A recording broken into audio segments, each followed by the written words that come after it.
Hi friends, welcome to our channel Suma రుచులు. ఈరోజు ఈ వీడియోలో నేను గుమ్మడికాయ కంద ముక్కల పులుసు ఎలా ప్రిపేర్ చేయొచ్చు అన్నది షేర్ చేశాను. ఈ గుమ్మడికాయ కంద ముక్కల పులుసు చాలా టేస్టీగా ఉంటుంది. అంతే కదండి, ఇందులో మనం అన్ని రకాల వెజిటబుల్స్ వేసుకుంటాం కాబట్టి హెల్త్కి కూడా చాలా మంచిది. ఈ గుమ్మడికాయ కంద ముక్కల పులుసు ఎలా ప్రిపేర్ చేశానో తెలుసుకునే కంటే ముందుగా నా ఛానల్ని కనుక మీరు ఫస్ట్ టైం చూస్తున్నట్లయితే సబ్స్క్రైబ్ చేసుకోండి. అలాగే సబ్స్క్రైబ్ చేసుకున్న తర్వాత పక్కన వచ్చే బెల్ ఐకాన్ని కూడా క్లిక్ చేయండి. అప్పుడే నేను చేసిన ప్రతి వీడియో నోటిఫికేషన్ మీకు వచ్చి నా కొత్త వీడియోలన్నీ మీద మిస్ కాకుండా ఉండొచ్చు. ఇప్పుడు ఈ కంద గుమ్మడికాయ ముక్కల పులుసు ఎలా ప్రిపేర్ చేయాలి అన్నది చూద్దాము. ముందుగా కంద తీసుకుని చెక్కు తీసుకుని చిన్న ముక్కలుగా కట్ చేసి కడిగి పెట్టి ఉంచుకున్నానండి. వీటిని ఒకసారి ముందు ఉడికించుకోవాలి. కంద ముక్కలు మనకి గట్టిగా ఉంటాయి కాబట్టి ముందు వీటిని ఉడికించేసుకోవాలి. ఇది మార్కెట్లో దొరికే తీకంద తీసుకున్నానండి. దీన్ని చెక్కు తీసుకుని ముక్కలుగా కట్ చేసుకుని కుక్కర్లో వేసి ఉడికించేసుకుంటున్నాను. ఇలా తీకంద కాకుండా దేశవాళీ కంద ఉంటుందండి. అది మనకి తీకందకి దానికి డిఫరెన్స్ ఉంటుంది. అది కొంచెం దురద ఎక్కువగా ఉంటుంది. ఆ కంద కనుక తీసుకున్నట్లయితే అందులో జామాకులు ఇంకా బియ్యం కడిగిన నీళ్లు పోసి ఉడికించుకుంటే దురద అనేది లేకుండా ఉంటుంది.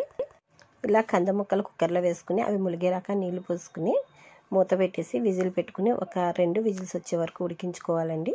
2 విజిల్స్ వచ్చిన తర్వాత ప్రెషర్ అంతా పోయిన తర్వాత మూత తీసి కంద ముక్కలు తీసుకొని పక్కన పెట్టుకోవాలి. చూడండి, అవి కొంచెం ఉడికాయి. బాగా పేస్ట్ లాగా అయిపోకుండా కొంచెం మెత్తబడితే సరిపోతుందండి. ఆ తర్వాత మళ్ళీ మనకి ఇవి పులుసులో ఉడుకుతాయి కాబట్టి ఒక 2 విజిల్స్ వచ్చిన తర్వాత స్టవ్ ఆఫ్ చేసేసుకోండి. ఇప్పుడు వీటిని అన్నిటినీ కూడా తీసి పక్కన పెట్టుకుందాము. కంద ముక్కలు వేయటం వల్ల ఈ పులుసు చాలా టేస్టీగా ఉంటుందండి. కంద గుమ్మడికాయ పులుసు అయితే సూపర్ టేస్టీగా ఉంటుంది. మీరు ఒకసారి ట్రై చేసి టేస్ట్ చేయండి. ఇలా ఉడికిపోయిన కంద ముక్కలన్నీ కూడా తీసేసి పక్కన పెట్టుకున్నాం కదా.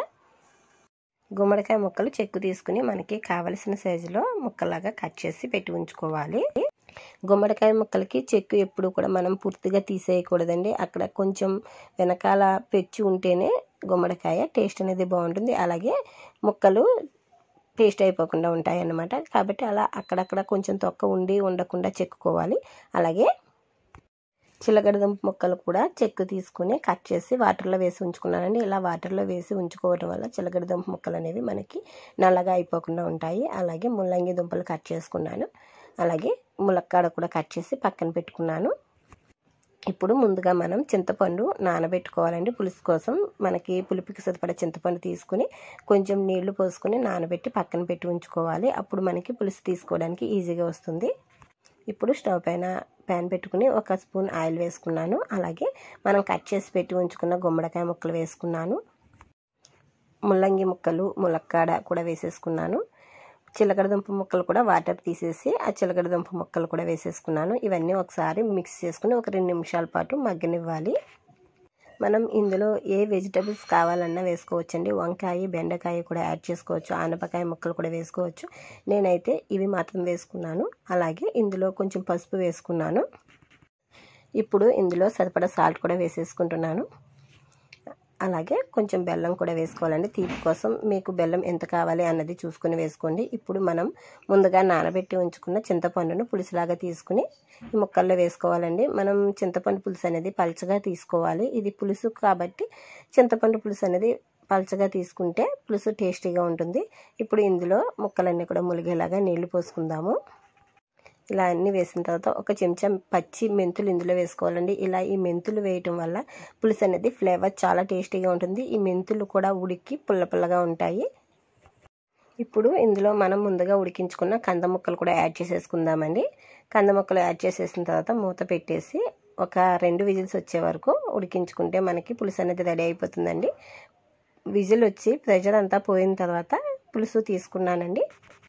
ఈ పులుసు మీకు కావాలి అంటే పైన కూడా ఉడికించుకోవచ్చండి. నేనైతే కుక్కర్లో చేశాను. మీకు ఎలా కావాలి అంటే అలా చేసుకోవచ్చు. ఇప్పుడు ఇందులో మనం పులుసు పొడి యాడ్ చేసుకుందామండి. ఈ పులుసు పొడి అనేది ఎలా ప్రిపేర్ చేసుకోవాలి అన్నది మీకు ఇదివరకు వీడియో షేర్ చేశాను. ఆ వీడియో లింక్ అనేది నేను డిస్క్రిప్షన్లో ఇస్తాను. అలాగే ఎండ్ స్క్రీన్లో కూడా ఇస్తాను. పులుసు పొడి ఎలా ప్రిపేర్ చేయాలో తెలుసుకుంటే ఆ వీడియో చూడండి. ఈ పులుసు పొడి వేయడం వల్ల పులుసుకి మంచి టేస్ట్ వస్తుంది. అలాగే మంచి స్ట్రక్చర్ కూడా వస్తుంది. 2 స్పూన్ల పులుసు పొడి తీసుకుని కొద్దిగా నీళ్లు వేసుకుని ఉండలు అవి లేకుండా బాగా మిక్స్ చేసేసుకుని దాన్ని మనం ఉడుకుతున్న పులుసులో వేసేసుకోవాలి. ఆ తర్వాత ఇందులో పచ్చిమిర్చి కట్ చేసుకుని వేసుకుంటున్నాను. మీకు కావాలి అంటే ముందుగా వేసుకోవచ్చండి. ముందుగా వేస్తే పులుసు కారంగా ఉంటుంది. మా ఇంట్లో కారం ఎక్కువ తినము, అందుకోసమని నేను పచ్చిమిర్చి చివరిలో యాడ్ చేసుకుంటున్నాను దించే ముందు. మీరు కావాలి అంటే ముక్కలతో పాటుగా పచ్చిమిర్చి కూడా యాడ్ చేసేసుకుని ఉడికించుకోవచ్చు.